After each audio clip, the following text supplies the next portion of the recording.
San'atkorlar ham ko'payib ketganda va o'shani pirojkaga o'xshab. Hozir blogerlar ham ashula aytishyapti.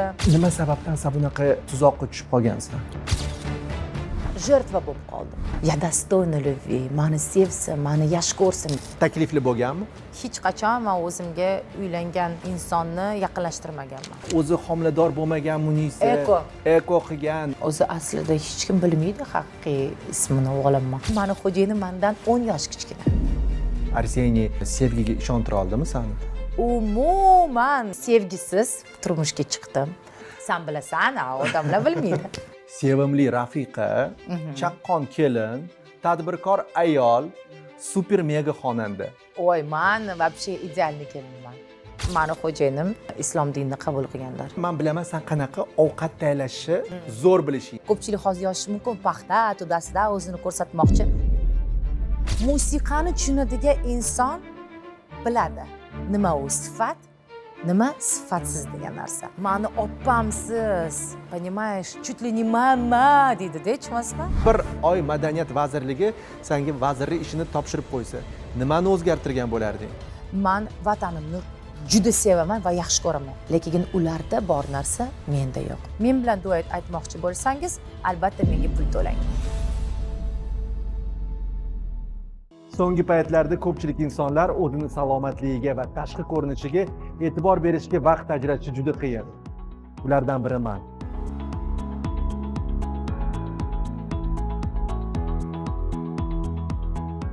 Lekin bugungi kunga kelib, o'zini salomatligiga va tashqi ko'rinishiga e'tibor berish aktual masalalardan biriga aylangan.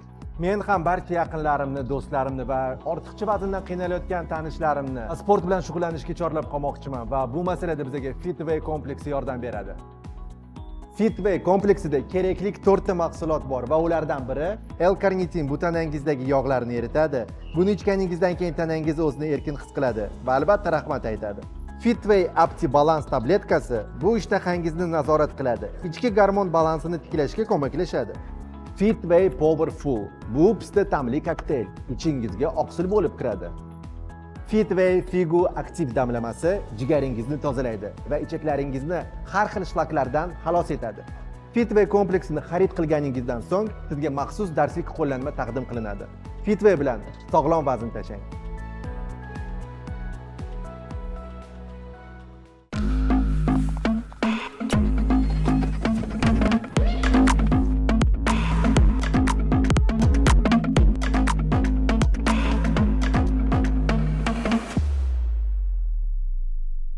Bugun kayfiyating qanaqa sani? Allo darajada har doimgidek. Chunki ertalab turishing bilan birinchi navbatda seni ko'zingni oldingda seni quvontiradigan o'g'ling bor, to'g'rimi? Ko'zingni ochishing bilan o'zi o'g'lingni ko'rasanmi? Albatta, chunki ertalab soat 7 da o'g'lim kelib bitta uradi yuzimdan, turdim, bo'ldi, turaman. Pastga tushamiz, ko'chaga chiqamiz, aylanamiz. Bizda o'zimizning protsesslarimiz bor. Nechida uxlashingdan qat'iy nazar, demak 7 da podyom. Podyom, xohlasangiz, xohlamasangiz. Tushunarli. Mana qarab, bir xillardachi men bitta narsani o'ylab qolaman-da. 18 yosh emasmiz, ko'p hayot haqida o'ylaymiz yoki nimadir oila haqida-da. Shunaqa menda o'y keladi bir xillarda. Hammamiz yaxshi deb o'ylagan narsa yomon bo'lib chiqsa-chi. Shu narsa seni qo'rqitmaydimi? Men o'rganib qolganman ko'p narsalarga hayotimda. Chunki ko'p narsalarga duch kelaman hayotimda. Yaxshi narsalarga, yomon narsalarga. Lekin bitta narsani точно bilaman, hammasi yaxshilikka. Yomon narsa ham, yaxshi narsa ham yaxshilikka. Juda chiroyli javob bo'ldi. Rahmat. Biz yomon deb o'ylagan narsamiz yaxshilikka bo'lib chiqadi. Yaxshi deb o'ylagan narsamiz to'ppa-to'g'ri. Sen bugungi kunda media sohasida o'zingga yarasha obro'ying, e'tiboring, положениең bor. Xudoga shukr. Lekin hozir mana sen kimsan bugun? Mehribon ona, sevimli rafiqa, chaqqon kelin, tadbirkor ayol, super mega xonanda. Hammasi bittada. Ulgurish Hammasidan po чуть-чуть deydi-ku bor. Albatta, ulgurishga endi o'zimga bog'liq, chunki men o'zi aslida Munisa Rizayeva kim? Energiyaga boy inson. Meni energiyam hech qachon tugamaydi. Albatta o'zim juda ham charchayman, lekin shu energiyam va meni xarakterim o'zi shunaqa, aslida shunaqa doim etiladi. Men bunaqa deyman o'zimga. Munis, seni haqqing yo'q. senda ayerda katta armiyang bor, muxlislaring bor, seni vazifalaring juda ham ko'p. Senga mumkin emas, sinish mumkin emas, xato qilish mumkin emas. Albatta hammamiz xato qilamiz hayotimizda, lekin bu narsa hammasi kadr ortida qoladi-da. Bizani haqimiz yo'q. Albatta u hammasiga harakat qilaman ulgurishga va ulguraman. Ulgurmasam ham ulguraman. Qara, hozir mana boshida aytib o'tgan mehribon ona, sevimli rafiqa, 5 balli shkaladan ball qo'yganingda, sevimli rafiqa 5 ballmi? 5 ball. Mehribon ona Yo'q, 5 ball emas. necha? Menimcha 3 ball. Nimaga? Chunki 5 ball berish uchun menimcha men o'g'limni yonida 24/7 yonida bo'lishim kerak. Enagaga bermasdan, ishlamasdan, ijod qilmasdan, boshqa ishlarni qilmasdan, faqat shu farzandimga Bog'liq bo'lib qolasan. yo'q, farzandimga vaqt berish kerak-da, lekin bu narsa menda yo'q. Afsuski, mana Davron juda ham ko'p insonlar meni hayotimga havas qilishadi. Lekin aslida men shu insonlarga ham havas qilaman. Menda bor narsa ularda yo'q. Lekin ularda bor narsa menda yo'q. Ular menga havas qiladi, men ularga Senga havas ularning qilaman. nimasi kerak? Ularda bor narsa. Deyapsan. Nima narsa bo'lishi mumkin? Chunki mana sen bugungi kunda o'zingga xohlagan narsani позволять qilib qo'yishing mumkin-da. Masalan, ijod sifatida ham xohlagan aranjirovщик, xohlagan kompozitor, xohlagan studiya, xohlagan klip maker farqi yo'q-da. Masalan, senga nima yetishmayapti? Buni menimcha bir kam dunyo deyishadi. O'zi aslida har bir insonga bu hayotda nimadir yetishmaydi. Meni qo'limda bo'lganda menimcha 24/7 farzandimga bag'ishlab, oilamga bag'ishlab yashagan bo'lardim. Lekin 3 yoshimdan oshlay ichki boshlagan bo'lsam, o'zimga o'sha payt aytganman. Hamma narsaga tayyorman. Shu Munisa Rizayeva bo'lishim uchun, san'atkor bo'lishim uchun, o'zimni orzuyimga erishish uchun men ko'p narsadan voz kechganman. O'shanda ota-onam aytishgan menga, Munis, sen tushunmasanmi, lekin seni shaxsiy hayotingga tochka qo'yishimiz kerak. Ko'p narsalarga tochka qo'yishimiz kerak. Sen tayyormisan deyishganda, ha, tayyorman deganman. Demak, men ko'p narsalardan voz kechganman hayotimda. Shu narsaga erishish uchun. Hozirgi kunda уже orqaga Yo'l yo'q. yo'l yo'q. Menga savol berishdi-da, siz hayotingizda orqaga qaytarganingizda nima qilar edingiz? Qanaqa hayot yashardingiz? Umuman boshqa hayot yashardim. Rostdan? Rostdan. 100% boshqa hayot yashardim. Lekin afsus shunaqa. Vaqt imkoniyat mashinasi yo'q. Vaqt mashinasi yo'q. Lekin bitta narsa bor, bu meni farzandim. Demak, men farzandimga mana shu narsalarni tushuntirishga va ko'rsatishga tayyorman. Men qilgan xatolarni farzandim qilmaslikka harakat qilaman va tushuntirishga ham harakat qilaman o'g'limga. Chaqqon kelin masalasi bo'yicha qolib ketdik. Bu ham juda qiziq savolda. Masalan, yerga teganingdan keyin 5 balli shkalada qanaqa kelinsan? Chunki men bilaman, mana intervyuni boshida o'zi aytib ketishim kerak edi, birinchi marta bo'lganligi uchun. Biz Munisa Rizayeva bilan ancha yillik do'stmiz. Kichkina paytimizdan o'sha 12, 10. Shu uchun intervyu beryapman sizga. Sanga debur. Oddiy hayotda biz bir-birimizni sallab gaplashamiz. Kechasi 12 da ham telefon qilishimiz mumkin, ertalab 5 da ham telefon qilishimiz mumkin. Yig'lab, kulib, xursandchilik masalan har doimda. Men Munisanikida juda ko'p mehmon bo'lganman. Men bilaman sen qanaqa ovqat tayyorlashni zo'r bilishingni. Shu praktikangni kelinligingda ham ko'rsatib berdingmi qaynonangga? Qaynonang bilan o'zi masalan 5 ballik shkala bo'yicha qanaqa kelinsan? Oy, men вообще idealniy kelinman. 5 ball berardim. Chunki meni qaynonam doim aytadilar, men bunaqa darajada hali qizlarni uchratmaganman hayotimda deyman. Nimaga deganimda, o'zbek qizlar boshqacha ekan. Bizda Belarusiyada boshqa qizlar, sizlarda boshqa. Sizlarni tarbiyanglar, sizlarni munosabatinglar, sizlarni muomalanglar odamlarga nisbatan, farzandga nisbatan, onaga nisbatan, oilaga, ota-onaga, hammaga nisbatan boshqacha. Bizda baribir odamlar sovuqroq ayollar. Sizlarda yo'q, sizlar ochiq ko'ngil, yuraginglar toza, niyatlar to'g'ri hayotinglarda. Shu uchun meni qaynonam doim aytadilar, "Ya даже не мечтала" deydilar-da. Orzu qilmaganman bunaqa.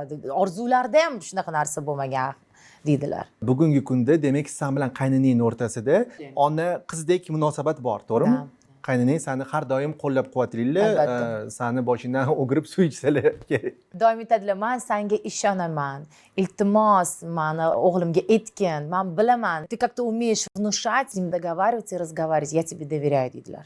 Ko'p onalarda o'g'lini uylantirgandan keyin rashq bo'ladi-da. Yo'q, bizda yo'q unaqa narsa.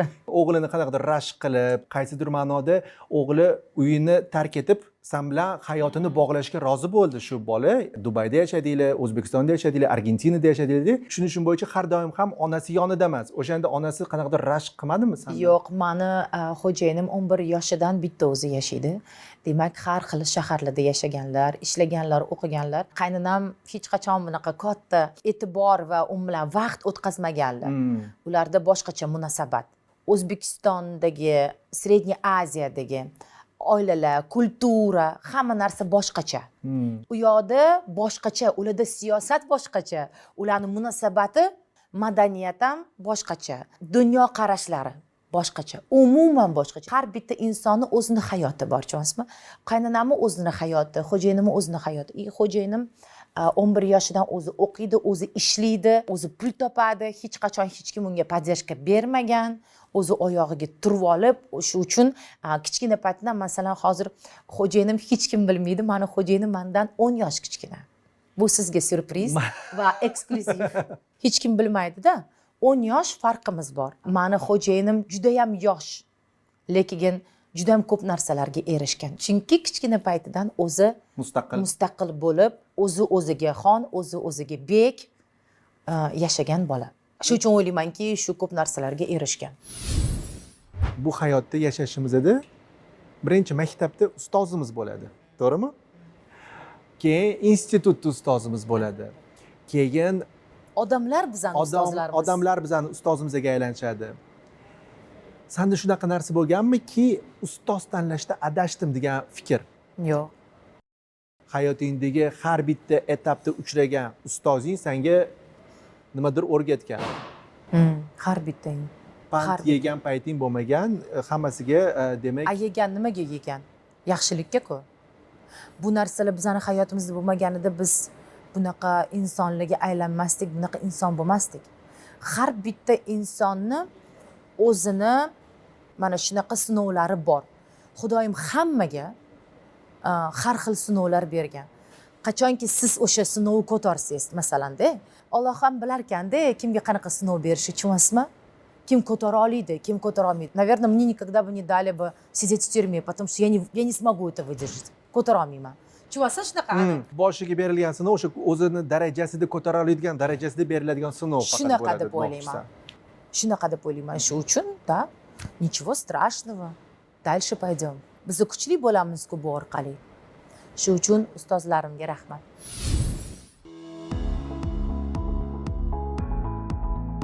Do'stlar, bu Amerika yoki Yevropa ko'chalari emas. Bu o'zimizda joylashgan Amerika elchixonasining yonidagi Yunusobod Rezidence'ga xush kelibsizlar.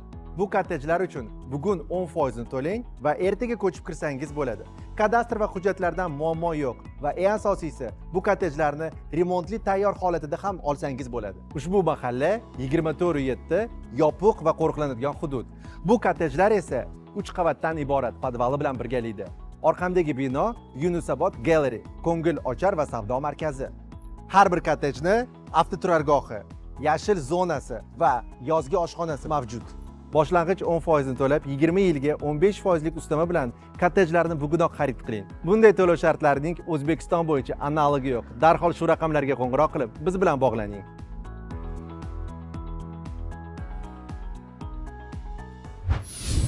Ijtimoiy tarmoqlarda juda katta обсуждение bo'lgan, to'ying, oilang, ering. Shunaqa fikrlar ham bo'lganki, yonlanma kuyov, Munisa Rizayeva o'zini yonidan hammasini pul to'ladi. U bola kelib o'tirib berdi. Aktyor, kontrakt, model, kontrakti tugabdi, Dubayga uchib ketdi. O'zi homilador bo'lmagan Munisa. Eko qilgan. Keyin yana kimdir men uchun tug'ib bergan, surrogatni onalik degan. Mana shunaqa narsalardan charchamaysanmi? yo'q, charchamayman, chunki men xursand bo'laman. Alla Pugacheva aytganlar-ku, если обо мне говорить, значит я жива degan narsa. Demak, men to'g'rimda gapirishayotgan bo'lsa, demak men hali tirikman degan narsa. Shu uchun men xursand bo'laman. Qachonki meni to'g'rimda hech kim hech narsa gapirishmasa, negativ ham bo'lmasa, demak bo'ldi, men уже odamlarga qiziq emasman. O'zim ham sani ijodingni juda kuzataman. Qanaqadir premyeralar chiqsa, kliplaringni, syomka jarayonidan boshlab premyera bo'lguncha juda kuzatib yuraman. Va menda shunaqa fikr paydo bo'ldiki, so'nggi paytlarda senda organik hit emasda, marketingoviy yo'l bilan odamlarga singdirilgan hit darajasiga olib chiqqan qo'shiqlar bo'lyapti. Nimaga bunaqa bo'lyapti deb o'ylaysan? Chunki hozir 21-asr, hozir zoomerlar paydo bo'lib qolgan. Boshqa avlod, tushunasizmi? Yangi avlod. Yangi avlod paydo bo'lgan. Shu uchun ham bunaqa marketingoviy xod bo'lish kerak. Hozir oddiy gummachi menimcha тоже marketingoviy xod qilib o'zini mahsulotini sotyapti. Shu uchun hammaga kerak. Menda esa juda ham katta komanda, demak, komandaning ichida marketologlar bor, PR-shiklar bor, sotadigan odamlar bor, tushunasizmi? SMM komanda bor, mobilograflar bor. Strategiya tuzamiz. Men o'zimga prodyuserman, bilasiz, 15 yildan beri o'zimga prodyuserman, hech qachon prodyuser bo'lmagan, menimcha bo'lmaydi ham. Chunki men bilgandek hech kim bilmaydi. O'zimni sohamni va o'zimni ishimni. Shu uchun har bitta ashulaga albatta men marketingoviy xod topaman, qidiraman. Talab shunaqa bo'lyapti, tushunasizmi? Zamon talabi. Bugun kunni talabi bu, zamon talabi bu. Tushunasizmi? Oldin shu klip chiqazardik, markaz TVlarga qo'yardik, bo'ldi shu bilan. Hozir har xil platformalar bor. Instagram, TikTok yaxshi ishlayapti, Yandex, Shazam, har bitta mana shunaqa platformalar. Uga tushish uchun juda katta harakat qilish kerak. O'tda bo'lish uchun. Va hozir kimdirga pul berib hit qila olmaysan, kimdirga pul berib birinchi o'ringa o'tira olmaysan. Hammasini haqiqiy odamlar, xalq qilyapti bu narsani. Demak, shu uchun ham men mana shu aka kabi, akam-akasi kabi ashulalar chiqazmanman. Yandex platformasi deding, demak biz shu zamonga yetib keldik deb o'ylaysanmi? Mana oldin esingda bo'lsa piratskiy disklar chiqarilardi. O'sha hamma piratskiy disklarni zapravkalarda sotib olib, ashulani eshitardi, o'sha hitga olib chiqardi-da. Bugungi kunda ko'proq yoshlar demak o'sha Yandex Muzika yoki qanaqadir Spotify platformalar orqali ashula tortib ketish uchun juda katta marketingoviy xodlar qilish kerak, progrefflar qilish kerak-da, videolar olish kerak, har xil intrigalar qilish kerak, odamni jalb qilish uchun-da, tushunasizmi? Bu hozir prosta tak bitta ashula chiqazib, premyera deb yoza olmaysiz-da. Oldin albatta u razogrev qilish kerak, shart. Bu narsani, chunki odamlarda informatsiya ko'p-da. Informatsiya ko'p. Shu uchun san'atkorlar ham ko'payib ketganda, вообще pirashkaga o'xshab. Bilasizmi, san'atkor bilan ijodkor juda katta farqi bor-da. Noto'g'ri aytdim, san'atkorlar ko'payib ketmagan, ijodkorlar ko'payib ketgan. San'atkor bo'lish u juda katta narsa-ku. Hammaga emas san'atkor bo'lish. Lekin ijodkorlar juda ham ko'payib ketgan. Даже hozir siz ashula aytishingiz mumkin. Hozir blogerlar ham ashula aytishyapti. Hozir zo'r joy bo'ldi-da. Blogerlar ashula aytayotganiga sen qanaqa qaraysan? Chunki mana o'zini boshida har bitta bloger blogini yuritayotganda hech qachon ashuladan boshlamagan-da. U har doim qanaqadir vayn olgan, o'sha kontentini rivojlantirib kelganda, qanaqadir определенный bitta уровеньga chiqqandan keyin резко ashula aytgisi kelib qoladi. Sen bu narsaga qanaqa masalan qaraysan? Qo'llab-quvvatlaysanmi yoki tinchgina o'sha vaynini olib yurgani yaxshimi?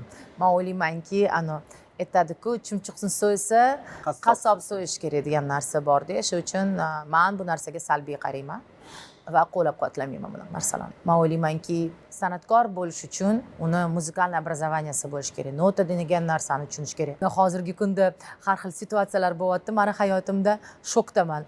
Odamlar musiqa yozyapti, lekin notani bilishmaydi. Umuman, instrumentni chala olmaydi, lekin musiqa yozyapti odamlar. Qanaqa qilib u yozadi? Bilmayman qanaqa qilib. Men ham o'zimga savol beryapman, tushunasizmi? Shu uchun qanaqadir soha, masalan, yoshlarimiz ham hozir ko'rishyapti-ku intervyuni. Soha tanlayotganda albatta birinchi o'rinda odam o'ylash kerak-da, buni oliy ma'lumotli bo'lishim kerak, o'sha institutga kirish kerak, o'sha soha bo'yicha. Meditsina bo'lsa, meditsinskiyga kirish kerak, yurist bo'lsa, yuridiskiyga kirish kerak. Muzikant bo'lsa, muzikalniy o'sha shkola bo'ladimi, konservatoriya bo'ladimi, uspenka bo'ladimi, baribir ma'lumot, baribir o'qish kerak bu narsaga. Bunga yengi-yelpi qarash kerak emas-da odam. jiddiyroq qarash kerak. O'shanda professional bo'ladi-da. Sani gapingga 100% qo'shilaman. Yaqinda Instagramda bitta akkauntga ko'zim tushib qoldi-da. Ijod qilmoqchi bo'lganlar ko'p, lekin professional darajada o'qiyotgan bolalarni balki bilmayman, ko'rdingmi yo'qmi? Ko'rdim. Muzikalniy Ko'rdim. Glerda o'qiydigan. Glerdagi bolalarni. Gler yoki Uspenkada o'qiydi. Uspenkada, da. Men ularni follow qilaman. Men ham follow qilaman. Zo'r bola, yosh bolalar. Bilinyapti, ularni maktabi bor, ular nota nimaligini tushunyapti, tonalность nimaligini bilyapti-da, lekin shu bolalarga juda sifat degan narsa bor-da, tushunyapsizmi? Xitoy sifati bor, italyanskiy sifati bor. Demak, Hermes bilan Hermes podelka Xitoy katta farqi bor. Ko'rinishda bitta, lekin kачествосida boshqa. Tushunyapsizmi? Shu ham shunaqa narsa-da. San'atda shunaqa bo'lib qolgan. Kачество degan narsa bor. Musiqani tushunadigan inson biladi. Nima u sifat, nima sifatsiz degan narsa. Bor odamlar, которые qancha sifatni ko'rsatasan, sifatni original deb turaveradi, tushunyapsizmi? Shunaqa narsa bor. Bu odamga bog'liq. bugun mana show biznesimizda ham turli xil bo'lib ketdi-da. Qanaqadir yangi xonandalar paydo bo'ldi, blogerlar ashula aytib nimadirlar qilishyapti. Sani nazaringda bugungi kunda top 5 talikni nechinchi o'rinda desan deb o'ylaysan? O'zimmi? Voy, men bilmayman. Men o'zimga hech qachon baho bermayman. Qachonki men o'zimga baho bersam, o'shanda men sinib ketaman deb o'ylayman. Mayli, o'zingga baho berma, lekin masalan sani o'zingni fikringda bugungi kunda masalan top 3 talik top bor, tam bu degan fikring bormi? Masalan, kimlarnidir ijodini kuzatasanmi o'zbek estradasidan? Bitta javobim bor bu narsaga. Qachonki men ularni ijodini kuzatsam, men o'zimni rakurslarimni ketayotgan joyimdan adashib qolaman deb o'ylayman. Shu uchun kuzatmayman hech qachon, o'zim uchun. Tushundim. O'zim uchun kuzatmayman. Men hammani yaxshi ko'raman, birdek hammani yaxshi ko'raman. Hammaga yaxshi munosabatda men harakat qilaman. Hamma bilan bilasizmi, diplomatический deydi-ku, yaxshi diplomatik munosabatlarni ushlab qolishga harakat harakat bizda siyosat, bir show biznes ham bitta siyosat-da baribir. Albatta. Shu uchun hamma bilan harakat qilasiz, yaxshi munosabatda bo'lish. Qachonki siz kimdir bilan o'rtoq bo'lib qolasiz, o'sha subordinatsiya degan narsa yomon bo'lib qoladi, uni buzilib qoladi. Shu uchun men hamma bilan assalomu alaykum, yaxshimisiz? Uydinglar yaxshimi? Salomat bo'ling, bo'ldi. Всё. Zato siz hamma bilan yaxshi munosabatdasiz. Hamma bilan yaxshi munosabatda bo'lishni xohlayman deyapsan, lekin mana shu munosabatlaring o'zingga minusga ishlamaydimi? Nimaga? Chunki mana qara, yosh ijodkorlar bor, seni hurmat qiladi boshida, Instagramingda duet etishga. O'shanga olib kelyotdim. Sen bilan duet etish orzusi bor-da. Sen masalan har xil yoshlarni qo'llab-quvvatlaydigan konkurslarda juri bo'lib o'tirding. Aytdiki, mana ko'p rapperlar bilan duetlaring chiqdi-da oxirgi paytlar. 2-3 ta rapperlar bilan. Teshik quloqqa hamma narsa yetib keladi-da bizda, show biznes bizda tim bo'li nimadir bo'lsa, baribir ham shamol bo'lsa daraxt uchi qimirlamaydi deydi-ku. Oxiri shu duetlarning oxiri yakuni qanaqadir yaxshilik bilan tugamaydi-da. Shunda sen o'zingga qanaqadir dars olmadingmi? Hammaga o'sha yaxshilik qilyapsan, o'sha duet masalasi bo'yicha-da, lekin oxirida ham bunaqa narsa bo'lib ketyapti. Мною просто воспользовались. Мною пользуются люди. Ты ничего с этим не можешь поделать. Люди такие, понимаешь? Вот я не умею пользоваться людьми, а мною умеют пользоваться. Почему? Потому что я себе не позволяю этого, чтобы я пользовалась людьми, но люди позволяют этого себе, чтобы пользоваться мною. А я позволила им пользоваться мною. Понимаешь? Это мое доверие, это мое желание сделать добро. Понимаешь? А когда ты делаешь добро, ты, не понимая этого, не осознавая этого, получаешь зло. Не делай добро, не получишь зло. Раньше я не понимала суть этого выражения, да? А сейчас я хорошо все осознаю и понимаю. Вот так. Мне было легче тебе ответить это на русском языке. Я понял. Ijodingni darishda davom etayotganingda, demak, duet masalalariga qanaqadir endi ehtiyotkorlik bilan yondashasanmi? Yoki baribir ham qalbing bilan o'sha kimdir Yo'q, endi men pul olaman duet aytish uchun. Chunki har safar mayli uni puli yo'q, yosh, ko'tarilyapti. Hammasiga o'zim to'laganman, hamma narsani o'zim предоставлять qilganman. Ashula bo'ladimi, klip bo'ladimi, syomka bo'ladimi, xarajat bo'ladimi, reklama bo'ladimi, hammasini o'zim qilganman yoshlarimizni qo'llab-quvvatlash uchun. Men boshqa hech kimni qo'llab-quvvatlamayman. Men bilan duet aytmoqchi bo'lsangiz, albatta menga pul to'lang. Brendingizni o'sha boshida brendingni mana marketing yo'nalishida bu bitta kerakli Da. keysdirda. Da, Munisa da. bilan duet, masalan, mana buncha turishi mumkin. San bilan duet qancha turishi mumkin? Hozir bilmayman hali. Biz odamga qarab aytamiz narxini. Qanaqadir paket yo'q, a? Yo'q, paket yo'q. Ertaga tam. Endi siz menga yordam bersangiz. San. Shu ko'ryapsizmi, o'zbek tilida gaplashayotganda men kichkina bilan ham sizlab gaplashaman. Kattalar bilan ham sizlab gaplashaman, shuning uchun sansirolmayman. Da, chunki biz san bilan rus tilida ko'p gaplashganimiz Da, uchun ti, ti deb ti. ketamiz. Endi o'sha boshida aytganim uchun Da. sun'iylik bo'lib qolmasligi uchun sanga o'tganmiz.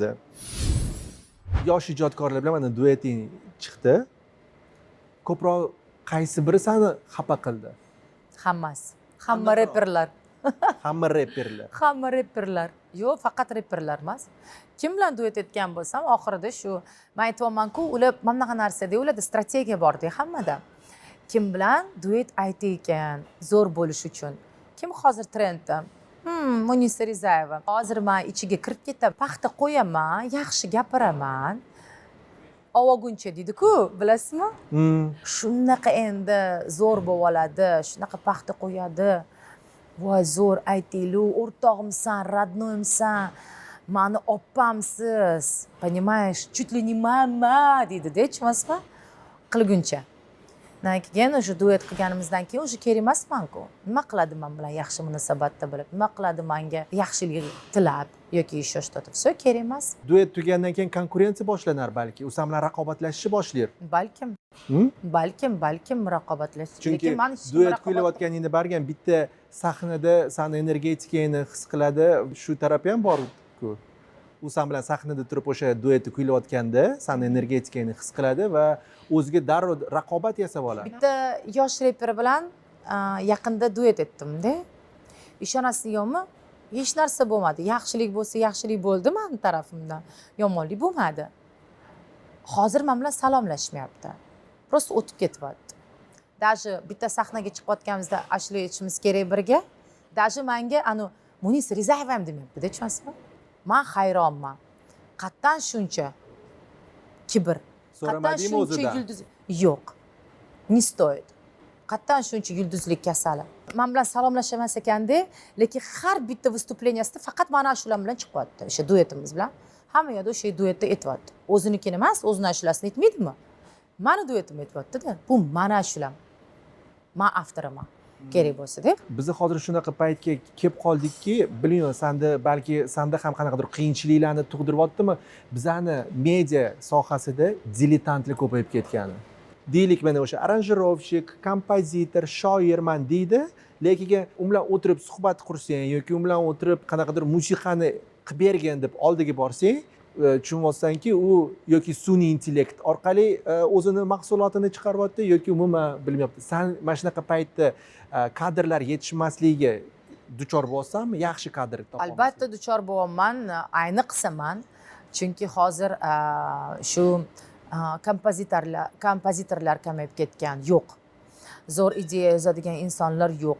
Ishlagiz kelmayapti, harakat qilgiz kelmayapti, ijod qilgiz kelmayapti, faqat pul miyasida, faqat pul. Hali ashula yozmagan pul ber deydi. Kelyapman odamlarning yoniga, ular aytishyapti, pul to'ladi. Yo'q, ashulaga pul to'lashim kerak. Tasavvur qiling, siz yo'q mahsulotga pul to'lash. Hali yoqadimi u narsa, yoqmaydimi? Hali yoqadimi, yoqmaydimi, to'g'ri keladimi, yo'qmi? Ammo bo'ldi, men zo'rman, mana ikkita zo'r ashula yozib berdim kimdirga, значит, men bunaqa bo'lmaydi-da. Endi yoshlarimizda ularga nima deysiz endi? Hech narsa deya olmaysiz, hop deb o'sha ishingizni bitirish uchun любой narsaga tayyor bo'ladi odam. Masalan, men ham. Lekin qiyin topish, aranjirovщик yaxshi qiyin topish, kompozitor yaxshi qiyin topish, qiyinchilik juda ham ko'p bo'lyapti. Boshida zo'rda, bir ikkita zo'r ashula yozib beradi-ku, yulduzlik kasallikka uchrab qoladi. Kompozitorlar, ideyachilar. Men zo'rman degan narsa. Keyin bilasizmi qanaqa? Masalan, odamda, mana bizning tanamizda biz hammamiz nima bilan naполненimiz? Energiya bilan, to'g'rimi? O'sha energiyani odam saqlash kerak. Ular nima qilyapti? Pul uchun hamma energiyani полностью butun informatsiyani sotib tashlashyapti-da, yo'q qilishyapti. Keyin qayerdan resurs olishni bilishmayapti. Уже все, to'xtab qolgan ijodi, tushunasizmi? Уже yozolmayapti ashula. Он не может наполниться просто. Он не может наполниться просто этой энергией, которая у него была, понимаете? Из этого я всегда говорю тем людям, с кем я работаю, kim bilan ishlashni boshlasam aytaman, "Oy, iltimos, men bilan yana ikkita san'atkor bilan ishla, boshqa hech kim bilan ishlama. O'zingni растрачивать qilmagin, o'zingni energiyangni, o'zingni resurslaringni. Sen творческий odamsan.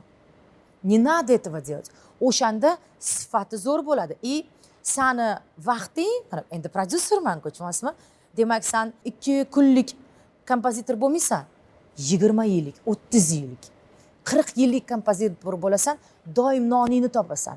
Hozir nima bo'lyapti? Ular nimadirga ishonib o'ziga ishonib qo'yyapti. Astag'firulloh, astag'firulloh.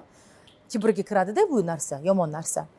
O'ziga ishonib qo'yyapti-da, xato qilib qo'yapti. Undan keyin sinib qolganda, anta farzandlari bor, oilasi bor, non ham olib kira olmaydi, o'zini oilasiga qara olmaydi. Nima bo'ladi oxirida? Xor bo'ladi, tushunasizmi? Mana shu xorlikka olib kelmasligi uchun odam sal o'zini nafsiga qilmasdan miyani ishlatish kerak-da, aql. Tushunasizmi? Nafs yomon narsa, kibr yomon narsa. Mana shu narsalar hayotdan chiqazib yuborsa, albatta odam ko'p narsalarga erishadi. Xudoga shukr, men shunaqa insonmanki, ko'p odamlar meni boshqacha deb o'ylaydi, lekin hayotda meni uchraganda, gaplashganda, eshitganida aytadi, "Voy, bu odam umuman kibrmas ekan, bu odam oddiy ekan, o'zimizga o'xshagan, вообще свой человек, kibr degan narsa yo'q bu odamda", tushunasizmi? Negaki, men hozir o'zimni masalan, men zo'rman demoqchi emasman, lekin mana shu jihatlar Xudoga shukr menda yo'q. Men bu narsa bilan g'ururlanaman. Tushunasizmi? Chunki bu narsa menda bo'lganida, men haligacha Munisa Rizayeva bo'lmasdim. Mana ko'pchilik aytadi, "Sekret вашего успеха. Вот вам секрет моего успеха". Muvaffaqiyat siri nimada? Mana shu yerda. Oddiylikda, samimiylikda, oddiylikda. Kibr, nafs, pul uchun ota-onani sotish, farzandini, davlatini, vatanini sotish bu eng pastlik deb o'ylayman-da. Eng past o'sha dno degan narsada. Shu uchun yaqinda bitta ishchimni ishdan haydab yubordim. Bilasizmi nima uchun? Menga bitta narsa gapirdi, men bu narsani ko'tara olmadim. Chunki bu haqiqat emas. Bu yolg'on. Siz vatanni tashab ketib Dubayga ko'chib ketdingiz dedi. Va siz O'zbekka tegmasdan Belarusga tegdingiz dedi. Va siz o'g'lingizni O'zbekistonda tug'masdan Argentinaga ketdingiz. Demak, siz vatan xoinisiz deb qoldi menga. Odamlar shunaqa deb o'ylayapti dedi. Yuragim o'sha payt shunaqa darajada parchalanib ketdi, ko'tara olmadim. Men aytdim, men eng vafodor, eng sevadiganlardan biri, vatanni sevadiganlardan biri men bo'laman. Men 20 yil Angliyada o'qib, o'zing bilasan, ota-onam bilan 20 yil ichida har kuni urushib kelganman. O'zbekistonga qaytaman, O'zbekistonda yashayman, O'zbekistonda ijod qilaman. Hatto meni ota-onam o'shanda menga hamma imkoniyatlar berishgan, o'sha yerda qolishga va o'sha yerda yashashga. Lekin shunaqa paytlar ham bo'lardi, adam aytardilar-da, O'zbekistonga qaytmoqchi bo'lsang, yaxshi ekzamenni topshir, mayli bilet olib beraman O'zbekistonga derdilar. Men maksimal darajada harakat qilardim ekzamenni topshirishga, a'lo bahoga. O'zbekistonga kelish uchun tasavvur qiling. Sizga qanaqadir ishchi sizni u ishchida qayerdan bunaqa fikr paydo bo'ldi deb men bilmayman qayerdan paydo bo'ldi, lekin men so'radim. Bilmayman emas, men so'radim, lekin bu menga fakt emasda. Qayerdan shunaqa fikrga ega bo'ldingiz deganda, men dedim Instagramda bir ikkita profillarda dedi, o'sha video qo'yganingiz dedi Dubaydan, kommentariy o'qidim. Bir ikkita insonlar shunaqa yozdi, men analiz qildim dedim. Sen dedim, bir ikkita odamlarga gaplariga qarab analiz qilmagin va xulosa chiqazmagin dedim. Bu demak xalqni gapi emas dedim. Odamlar gapiraveradi. Lekin dedim, men har bitta gapga ahamiyat bersam, men davnim-davno sinib ketardim dedim. Eng asosiysi dedim, fakt dedim. Fakt, men qayerdaman dedim, O'zbekistonda. Men Dubayga dedim, 2 oyga ketdim dedim. Men har yil dedim, 2 oyga Dubayga ketaman dedim. farzandim bormi yo'qmi, turmushga chiqqanmanmi chiqmaganmanmi, ro'za paytida men ketaman, dam olaman. Chunki men dedim 11 oy 10 oy bezdidim, выходной dedim ishlayman, har kuni to'ylarga chiqaman, har kuni ertalabdan kechgacha ijod, to'ylar, zapis, syomka, bu yerda ota-onam, o'zimni shaxsiy hayotim, o'zimni sog'lig'im, to'g'rimi? Ko'p narsalar bor. Biz qanaqadir o'zimizga vaqt ajratishimiz kerak-ku, to'g'rimi? Shu uchun albatta men bu gaplarga rozi bo'lmadim va men o'ylaymanki, bu hammasi noto'g'ri fikr. Shuni yetkazmoqchiman muxlislarimga. Men eng patriot odami mencha manman, O'zbekiston patrioti. Chunki haqiqatan men vatanimni juda sevaman va yaxshi ko'raman. Ko'pchilik hozir yozishi mumkin, paxta to'dasida o'zini ko'rsatmoqchi. Farqi yo'q nima yoshadi. Haqiqat bu mana. Alloh bor, hammasi baribir bir kun ko'rinadi, chiqadi. Haqiqat baribir chiqadi. Men qaysidir ma'noda bilasanmi, senga havasim keladi. Rahmat. Mana nimaga? Chunki media sohasida mendan ancha yillik tajribam bor, lekin men ko'pincha bilasan, mana kadr ortidagi insonman-da. Ko'pchilik bilishmaydi kimligingizni davron. Ko'pchilik bilmaydi. Lekin mana oxirgi yillar ommaga paydo bo'lish boshlaganimda negativ kelishi boshladi-da menga ham. Bilasanmi, senda mana shu narsagacha xuddi bir qanaqadir immuniteting borligiga o'xshaydi. Bu senda srazu paydo bo'lganmi yoki qaysidir o'sha boshlarida sendan переживать qilib, o'sha kommentariyalarni o'qib, yozgan odamni topib, uyiga borib urishga kelganmi? Hech qachon bunaqa bo'lmagan. Endi yoshligimizda albatta hammada bo'ladi. O'zing bilasan, qanaqa bo'lganman. Juda yaxshi bilaman. Va hozir bu umuman ikkita dunyo, ikkita har xil inson. Demak, shu hayot mobaynida ko'p narsalar bizga albatta juda katta dars bo'lar ekan va men bundan xursandman. Va men hozirgi kunda bu narsalarga umuman ahamiyat bermayman. Shunaqa insonlar borki, shunaqa narsalar zaявлять qilib, Instagramga chiqib gapirishadi, shu как будто бы bilgandek, hamma narsani o'zi aslida tanimaydi meni. Ertaga nimadir bo'lib qolsa, uyalib qoladi, chiqadi, demak kechiring deb 15 sutkaga kiradi. Tushunasizmi? Shunaqalarni ko'rdim men ko'p. Hatto men ularni tegmadim. Lekin shunaqa vaziyatlar bo'lib qoldi-da, o'zi shunaqa qafasga tushib qolganini o'zi tushunmay qoldi. Tushunasizmi bu insonlar? Negaki? Chunki men doim Alloh, men senga omonatman. Alloh, farzandim senga omonat. Allohim o'zing bilasan nima qilishni bu inson bilan. Men ular bilan tortishsam, urushsam yoki muhokama qilsam ularni, men ham nimadir qilsam, demak, qanaqa ular bilan farqim bor. Ular bilan bir xil bo'lib qolasan. Ular bilan bir xil ularning darajasiga tushib qolasan. Albatta. Shu uchun men o'ylaymanki, biz har safar nimadir qilmoqchi bo'lsak, albatta o'ylab ko'rishimiz kerak. Men kimman, ular kim degan narsa. Mana juda bir aqlli gaplar bo'ldi-da, hozir sendan. Aql ham odamga tajriba bilan keladi-da. Albatta. Seni yoshligingda juda esimda bor qanaqaliging. Men ham o'sha payt sho'x bo'lganmiz, shustri bo'lganmiz, lekin hozir mana sen ham men ham oilali, farzandli bo'lganimizdan keyin ancha bosilib qolganmiz. Конечно, ответственность degan narsa bor-da. O'zimizning emotsiyalarni kontrol qilishga harakat qilamiz. Farzandlarimiz uchun, mana farzandlarimiz uchun ko'pincha mana shu farzand temasi menga ham og'ir botadi. Masalan, kimdir farzandim haqida nimadir desa yoki anaqa bo'lsa. Keyingi bermoqchi bo'lgan savolim farzandingni dunyoga keltirding. Buni butun O'rta Osiyo kutdi seni tug'ishingni. Chunki butun dunyo mana Amerikada bizadan ancha uzoqda bo'lib qolding-da, tug'ruq payting. Argentinada farzandingni dunyoga keltirding. Nima sababdan aynan Argentina tanlandi? Men bugun Live Hospitalni O'zbekistondagi rasmiy ofisidaman. Bilasizlar, bugungi kunda sog'liq salomatlik har bir inson uchun eng asosiy narsa. Men ham oilam bilan sog'lig'imizda qanaqadir muammolar kelib chiqsa, albatta Live Hospitalga murojaat qilaman. Shu sababdan eng yaqinlarimga buni tavsiya qilmoqchiman.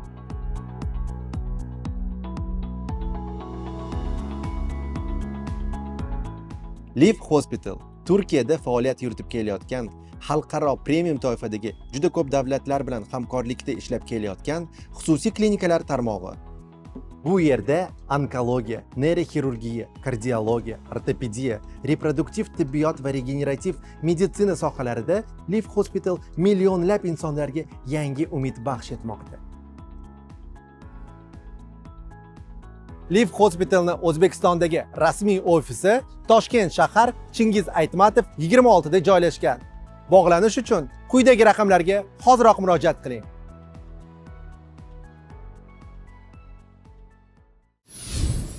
Davron, men 40 ga kirgan ayolman. Tug'ayotgan paytimda 38-39 yosh bo'lganimda, yoshim o'tgan sari albatta ming martalab o'ylab ish qilaman. Meni xo'jayinim aytgandilar, Munis, Argentina nomer 1 tug'ish bo'yicha. Zo'r vrachim bor, professor. Mingta o'rtoqlarim o'sha yerga borib operatsiya qilishgan va tug'ishgan. Juda ham chiroyli qilishgan. Shoflarigacha chiroyli qilishgan, chunki men kesirib olganman-da, detalni bo'lsa. Albatta shu uchun Argentinaga borsak juda ham zo'r bo'lardi. Sani ham ko'ngling xotirjam bo'lardi dedilar-da. Shu uchun men tavakkal qilib, albatta xo'jayinimning gaplarini hech qachon be'tibor qoldirmayman, ikkita qilmasdan. Albatta, xo'p, конечно, adasi siz e'tiborsiz, men yo'q deyman degan narsa bo'ldi-da. Albatta risk qilib o'sha yerga bordim, chunki medisinasi juda ham yaxshi. Особенно mana shu tug'ish bo'yicha-da. O'sha yerga bordim va tug'dim. Albatta juda ham chiroyli o'tdi hamma narsa. Umuman hech narsani sezmadim. Tug'dim 2 soatdan keyin shu palatada yurdim, maza qilib, hatto kesirib. Yota olmaysan, tura olmaysan, hamma yo'q orada, lekin menda bunaqa narsa bo'lmadi. Demak, shu ularning meditsinasi sani ko'proq e'tiboringni tortdi. Tug'rug'ingni. Meni flodim ham juda katta bo'lganda, 36-haftada tug'ganman. Chunki уже ko'tara olmaganman.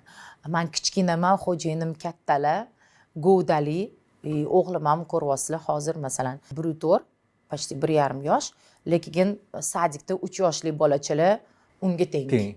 Govdali, tako katta bola bo'lib tug'ilgan. Men farzandingni ko'rganimda ko'proq sani adangga o'xshatdim, o'zingga ham o'xshatdim, lekin boshida kelganingda uyingga borganimda unda ko'proq turmush o'rtog'ingga o'xshagan edi. Hozir endi ancha o'zgaribdi. Tug'ilgan kuni bo'ldi o'g'lingni, 1 yoshi, juda chiroyli, juda dabdabali. Ko'pchilik sani o'g'lingni ismini aynan tug'ilgan kuni bilishdi-da. Masalan, muxlislaring, fan klubing, tam omma, bu narsa qanaqadir katta обсуждениеga ketib qoldi. Munisani o'g'lini ismi Alex ekan degan narsa. O'g'lingni ismini nima sababdan sir tutding? Boshidan bosh, mana tug'ilganda, mana o'g'lim ismi Alex demading-da, ismini hech qayerda aytmading, faqatgina tug'ilgan kunda bildik. Bu nimadan sen bunaqa yo'l tutganing menga qiziq. O'zi aslida hech kim bilmaydi haqiqiy ismini o'g'limni. Bu qanaqa masalan Alex bu haqiqiy ismi emasmi? Shunday? Yo'q. Haqiqiy ismini biz bilsak bo'ladimi yoki bu ham sirmi? Buni sir qoldirmoqchiman. Birinchidan bu islomda boshqacha ism. Alex это больше такое hamma uchun. А его исламское имя я никому не открываю. Islamskiy imya это bu degani azon etilganda, demak farzandiga azon o'qilib, ismi etilgan va u sir tutiladi. Sir tutiladi. Negaki do'stdan dushman ko'pda. Har xil narsalar qilishi mumkin farzandimga. Chunki men juda ham ko'p yomon narsalarga duch kelganman hayotimda. Nimalar qilishmaganman bilan. Shu uchun men farzandimga bu narsani ravo ko'rmayman. Haqiqiy ismini hech kim bilish kerak emas deb o'ylayman. Haqiqiy ismini nechta odam biladi bugungi kunda? Men, ota-onam, xo'jayinim, qaynonam shu. Sen ham bilasan.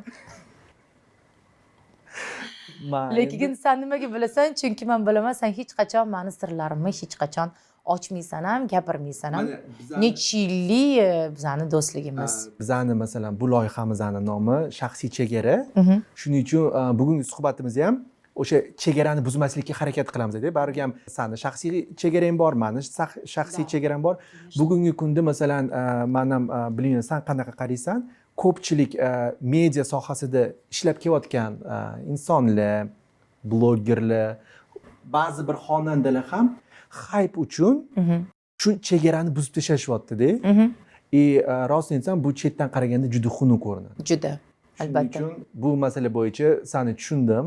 O'ylashimcha kerakli javobni oldik. Ismi masalasi bo'yicha hayotimizda bumerangda kimgadir yaxshilik qilsang, yaxshilik qaytadi, kimgadir yomonlik qilsang, 2 baravar yomonlik qaytadi.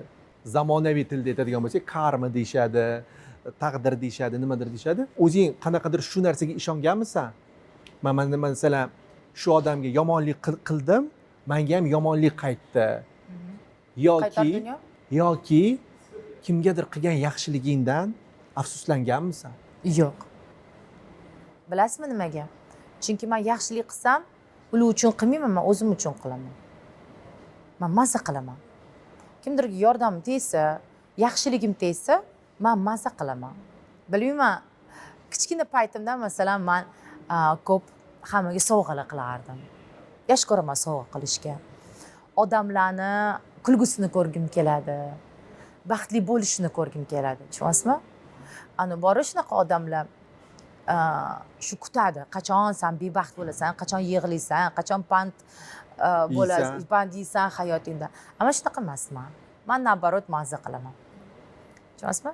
Shu uchun yaxshilik qilish kerak.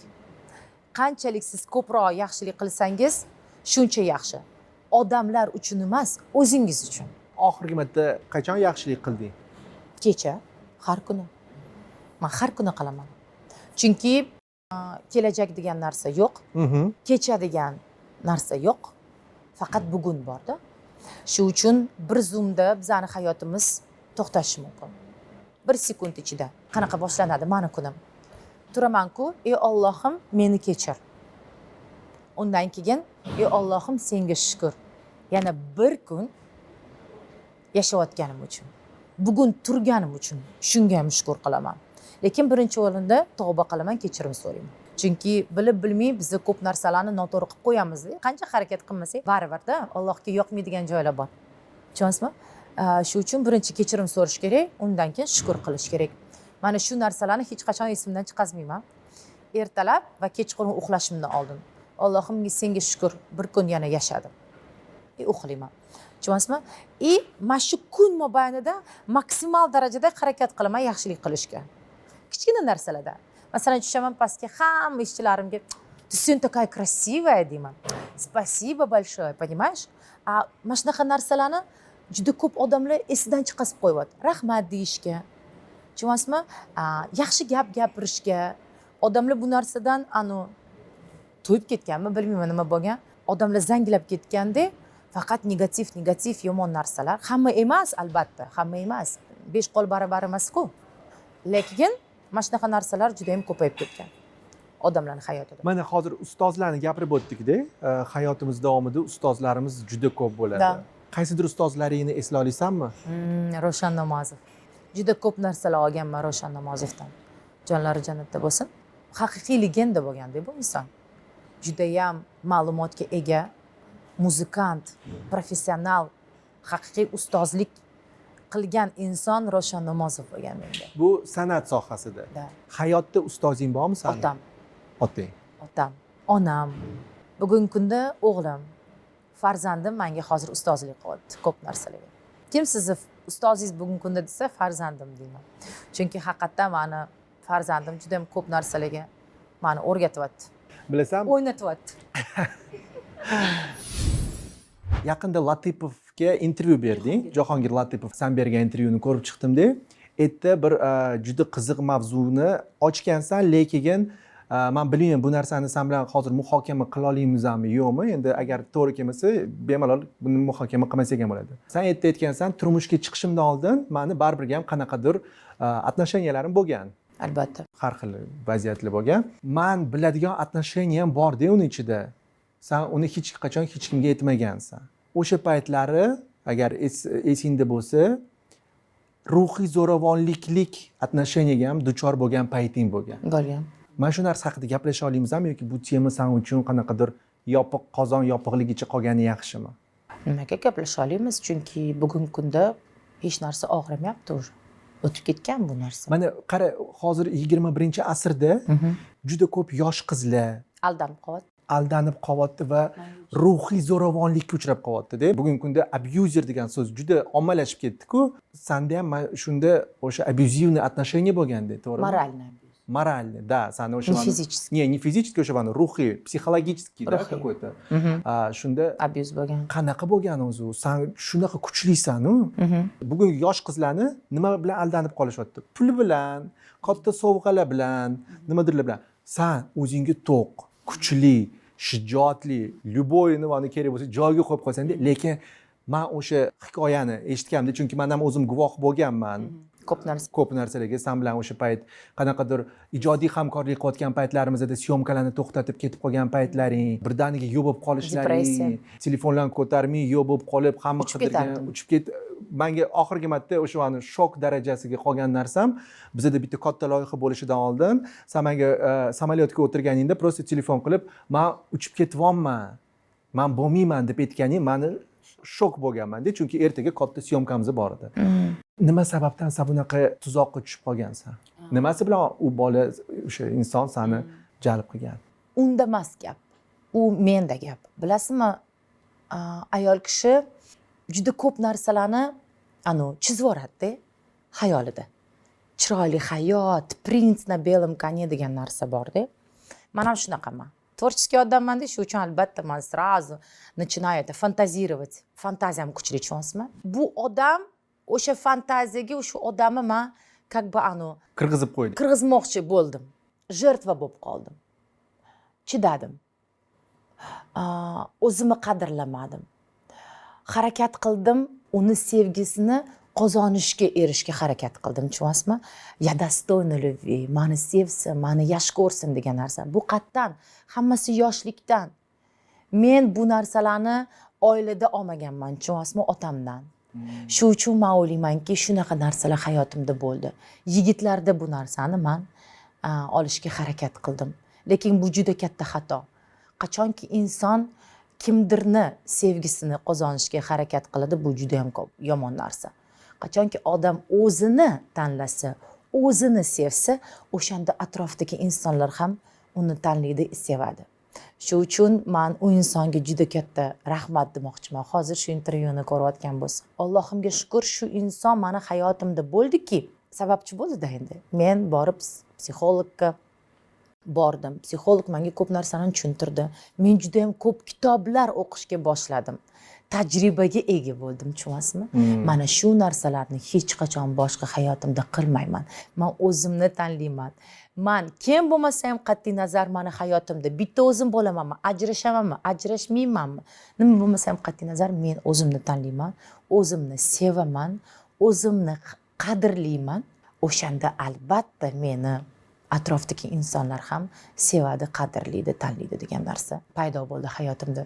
O'shandan keyin meni xo'jayinim hayotimda paydo bo'ldilar, qadrlaydi, sevadi. Lekin ertaga nimadir bo'lib qolsa, men hech qachon boshqa depressiyaga kirmayman. Tushuntira oldimmi? Chunki men o'zimni sevaman, o'zimni qadrlayman. Shu narsalarni ham men ayollarimizga tavsiya qilaman. Qachonki siz o'zingizni sevsangiz, o'shanda ham atrofdagi insonlar sizni sevadi. Bizda ko'p ayollar nima qilishadi? Chidaydi, abuzerlar bo'ladi-da, например, erlar uradi, ichadi, keladi, qadrlamaydi, u qiladi, bu qiladi, ko'p narsalar. O'zi aslida kim bu narsada vinovat deydi-ku? O'zimiz. O'zimiz aybdormiz. O'zimiz aybdormiz. Chunki biz bu narsaga yo'l qo'yamiz, tushunasizmi? Ayollar yo'l qo'yamiz.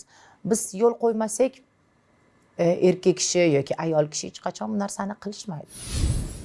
Arseniyga yana to'xtalib o'tadigan bo'lsak, kuyovlar nomzodida juda ko'pchilik bo'lganda.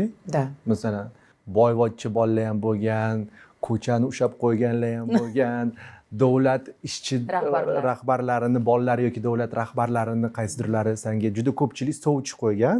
Nimaga aynan Arseniy? Bilmayman. Nimasi bilan seni mehringni, sevgingni qozondi va sen unga tezda, xuddi bir meni nazarimda, sen unga tezda ha degansan. Men belgilarga ishonaman. Нужный месте, в нужный момент. Nima demoqchiman o'zbek tilida? Shunaqa paydo bo'lib qoldilar, konkretni o'sha payt paydo bo'lish kerak edi. Va men o'ylaymanki, Allohim shu bolani vaqtida jo'natgan deb bilaman. Chunki men xo'jayinim bilan hech qachon yurmaganman, gaplashmaganman. Bir marta uchrashuvga chiqqanman, srazu bo'ldi, всё. Allohim senga tavakkal, nima bo'lsa bo'ldi. Men ishonaman, всё. Sevgisiz turmushga chiqdim. Umuman sevgi, muhabbat, o'lvaman, tirilaman, bunaqa narsa bo'lmagan. Просто Allohimga tavakkal, все. Nima bo'lsa bo'ldi, chunki meni yuragim parchalanib ketgan edi o'sha payt уже все. Men hech qachon boshqa sevmayman. Hech qachon sevgiga boshqa ishonmayman. Sevgi yo'q narsa deganman o'zimga. Bugungi kunda ishonyapsanmi sevgiga? Qaytadan Arseniy qanaqadir sevgiga ishontira oldimi seni? Sevgi borligiga. Sevgi nima u o'zi? Siz uchun sevgi nima? Men uchun sevgi bu har xil tuyg'u. Masalan, ayol kishiga bo'lgan sevgi bu ko'zingni yumganingda ham, ochganingda ham uni his qilish, ishonish, va boringni berish, yo'g'ingda chidash, har bitta решениеңni birgalashib qabul qilish. Men uchun shu sevgi. Men masalan romantik emasman. Endi ayol kishilarga ko'proq romantika yoqadi. Shuning uchun men sendan so'ramoqchi edim. Bugungi kunda seni hayotingda masalan Arseniy уже 3 yil bo'ldi to'yligi, 3 yildan oshdi. Krizislar ham bo'lgandir hayotingda. Va shu krizislarni yashab o'tib, hozirgi kunda aniq ayta olasanmi? Ha, Arseniy meni qaytadan sevishga o'rgatdi yoki qaytadan sevgiga ishontira oldi degan narsani. Arseniyda hech qanaqa gap yo'q. Hammasi menda. Bu men. Men hozir umuman boshqa etapdaman hayotimda. Ko'p narsalardan o'tganim uchun. Shu uchun men uchun sevgi birinchi o'rinda Allohga nisbatan sevgi va o'zimga nisbatan. Demak, men o'zimni sevaman va atrofdagi insonlarga ruxsat beraman o'zimni sevishga. Menda sevgi, bilasizmi, bugungi kunda odamlarga sevgi bu gul, podarka, romantika yoki tam bilasizmi, Romeo Julieta, men o'laman, seni o'ldiraman, o'zimni osaman degan narsa уже yo'q. Bu narsalar o'tib ketgan hayotimda. Men boshqa уже boshqa dunyoqarashim va boshqa munosabatdaman ko'p narsalarga. Shu uchun sevgi bu mashina pul ichadi-ku, mana menga mashina podarka qilishi shu uchun meni sevishadi. Yo'q, aslida bu sevgi emas. Tushunasizmi? Shu uchun men o'ylaymanki, faqat o'zimni sevaman, Allohni sevaman va albatta farzandimni, oilamni. Lekin bu уже осознанный sevgi-da, уже boshqacha. Katta sevgi. Katta sevgi deydi uni. Rostni aytsam, sendan bunaqa falsafiy javobni kutmagandim. Men hozir o'tiribman, o'ylab, Munisa ham ancha o'zgaribdi. Albatta. Qanaqadir transformatsiya bo'libsan, hayotga boshqa nazarda, boshqa rakursda qarayotganing, kirib kelishingdan, gaplashishingdan ancha sezdim. Bizda orada masalan sen syomkalarda ancha ko'rishmadik. Shunga shu qanaqadir momentda senda o'zgarish juda kuchli sezilyapti. Bilasanmi, menda hozir yana bitta savol paydo bo'ldi. Bu o'zimga juda qiziq savol. Endi bilmayman qanaqa sen qaraysan. Farzandingni mana Argentinada dunyoga keltirding, keyin qanchadir yerda yashadinglar? 3 oy? Yo'q, 2 oy. 2 oy. Keyin Toshkentga qaytib kelding. Shunda farzandingni pasporti Argentinani fuqarosimi yoki O'zbekistonning fuqarosi? O'zbekistonning fuqarosi. Pasportida o'g'lingni millati nima deb yozilgan? O'zbek. O'zbek o'g'loni. Albatta, o'zbek o'g'loni, albatta, chunki birinchidan O'zbekistonda yashayapmiz. O'zbek pasportini olgandan keyin albatta o'zbek bo'ladi.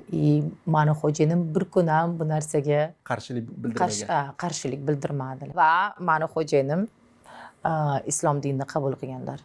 Undan xabarimiz bor. Endi siz bilasiz. Sen bilasan, odamlar bilmaydi.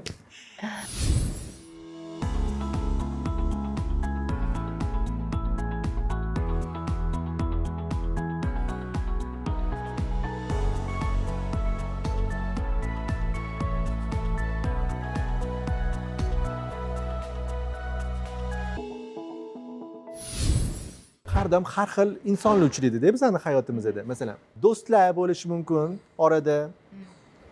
Ular bilan yaqin bo'lishimiz mumkin, sirrimizni aytishimiz mumkin, gohida ular bilan o'tirib yig'lashimiz mumkin, kulishishimiz mumkin-da. Lekin ko'pincha o'sha do'stlaring seni sotib ketadi. Avtoritetingga qanaqadir putur yetkazishadi-da seni. Shunaqa vaziyatlar senda ham bo'lsa kerak deb o'ylayman. Hali ham bor. Va shunaqa vaziyatlardan qanaqa chiqib ketasan o'zi? Xursand bo'lib chiqib ketaman. Shu vaziyat bo'lgandan xursand bo'lasanmi? Xursand bo'laman. Chunki bu men uchun dars. Juda katta dars. Kimdir oldin xafa bo'lib qolardim, depressiyaga tushib qolardim, yig'lardim. rosa yig'lardim. Hozir yo'q, kulib o'tiraman. Allohimga behisob shukr, Allohim senga rahmat. Mana shu insonlarni haqiqiy yuzini ko'rdim. Maskasi hammasiniki tushib ketdi. Allohim senga rahmat, shukr deb yashayman. Bo'ldi, все. Bugungi kunda madaniyat vazirligimiz bor. Ularni faoliyatini, madaniyat vazirligining faoliyatini qoralaydiganlar ham bor, lekin ularni faoliyatini ancha ko'kka ko'taradiganlar ham bor. Sen qaysi toifaga ko'proq kirasan? Ularni podдержка qilishga. So'nggi paytda Qo'llab-quvvatlashga. qo'llab-quvvatlashga. So'nggi paytda masalan madaniyat vazirligi tomonidan qanaqa bir yengilliklar yaratildi sen uchun masalan? Ishlab o'tirishibdi ular. Sezilyapti bu narsa. Ular ishlayotganini biz sezyapmiz. Mana hozir bir ikkita blogerlar har xil narsalar chiqib qilishyapti. Ma'naviyatchilik ko'payib ketgan Instagramda. Ular tez reaksiya qilib, kerak bo'lsa ham 1-2 soatdan keyin o'sha kechirimlar chiqyapti-da. Internetda bu demak nima?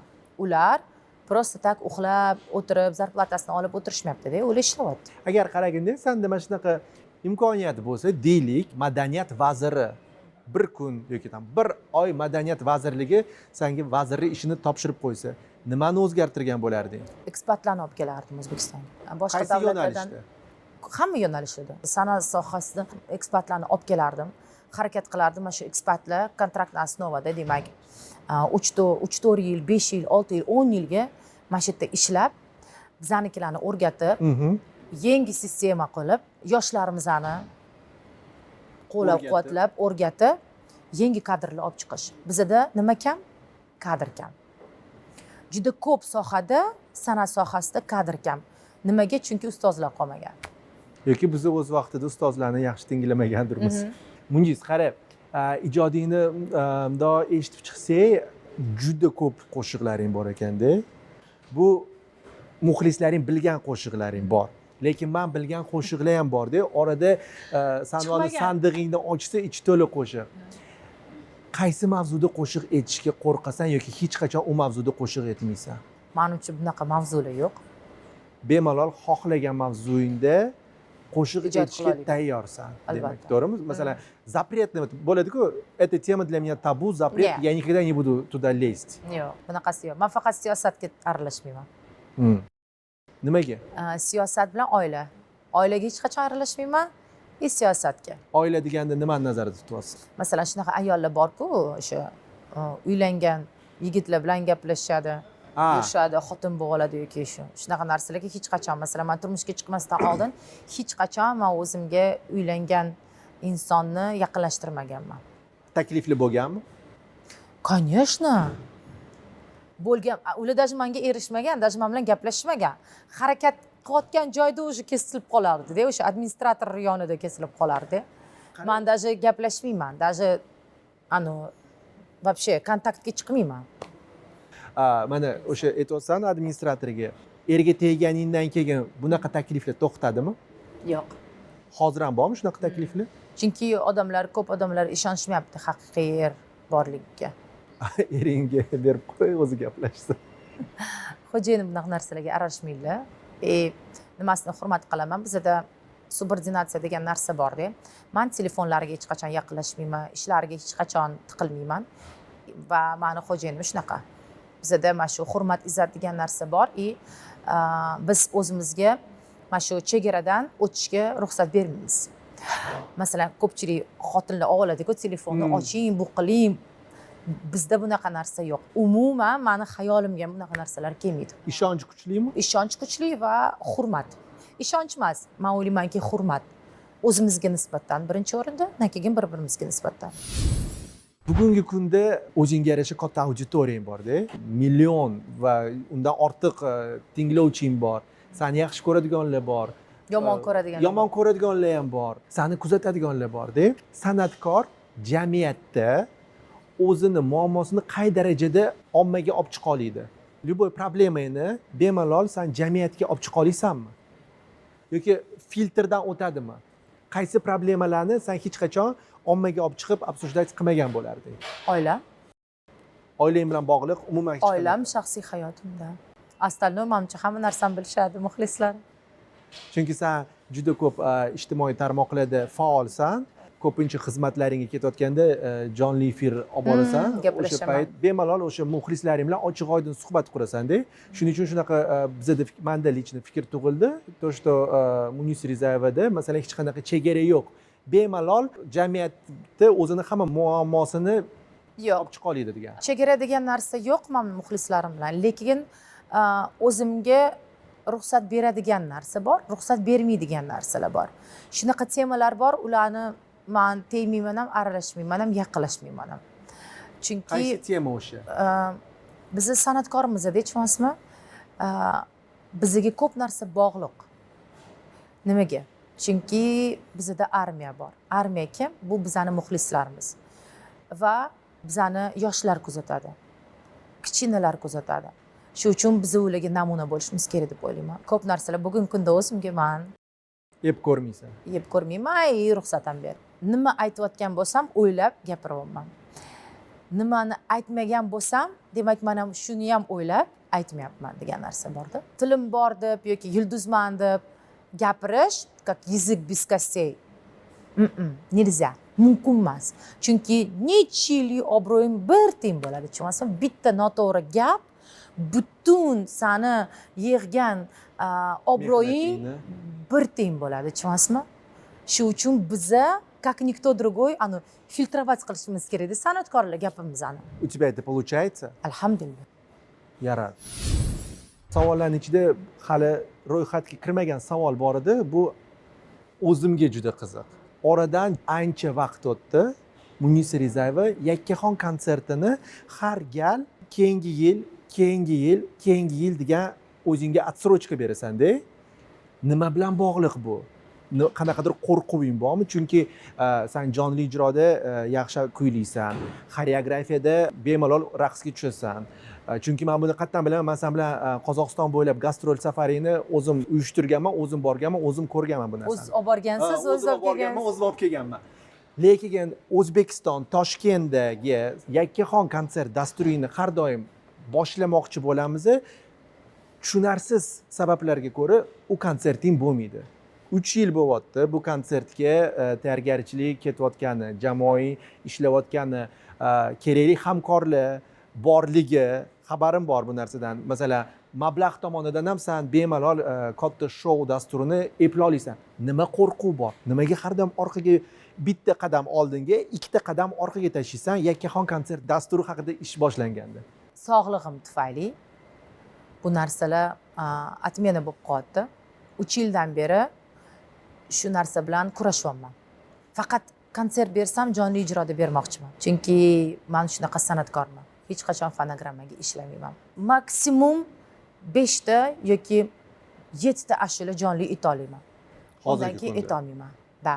Chunki menda svязкаларым bilan garmon tufayli, gormonalniy sboy tufayli ovozim yopilib qolyapti. O'sha 6-7 ashulada ovozim yopilib qolyapti. Shu uchun konsertda u kamida 20 ta ashula aytish kerak. 2 soat, 2,5 soat konsert o'tkazish kerak jonli ijroda. Shu uchun ham menga hozir vrachlar bugungi kunda ruxsat berishmayapti. Birinchi tiklab olish kerak ovozimni, sog'lig'imni, undan keyin albatta men konsert beraman. Va Qancha sen bilan birga rejissyorlik qilasan doim hamma shular, hamma kliplarimni, konsertlarimni inshaalloh. Qancha vaqt kerak sog'lig'ingizni tiklab olishga? Mana iyun yoki iyulda Turkiyaga yana boraman. Yana lecheniya olaman. Undan keyin shu ko'ramizda professorlar nima deyishsa shu bo'ladi. Shu uchun bizda juda ham ko'p sinovlar bor hayotimizda, lekin biz sinib ketmaymiz. Boshida aytdingiz, hayotni o'zgartirish imkoni bo'lganda, shaxsiy hayotingda qaysi xatoni qaytadan qilmagan bo'larding? Ishonmasdim odamlarga. Men doim hayotimda ishonchdan pand yeyman. Shu uchun ishonmasdim hech qachon hech kimga. Haligacha ham shunaqa narsalar borda. Ishonib qolaman. Odamlarga, ishchilarimga, atrofdagi insonlarga, o'rtoqlarimga. Lekin mana shu 25 va 26-yil judayam qiyin yillar bo'ldi-da hayotimda. Men kutmagan narsalar bo'ldi-da. Umrimda bunaqa narsalar Kim tomonidan bo'ladi deb o'ylamagan edim. Hammalar. Yon atrofdagilar. Yon atrofdagilar, ha. Ishonchingni oqlasha olmadi yoki qaysidir ma'noda Oqlashda emas gap. oqlashda emas gap, вообще dahshat narsalar qilib tashlashdi-da. Man kutmagan darajada man xafa qilmaganman bu insonlarni.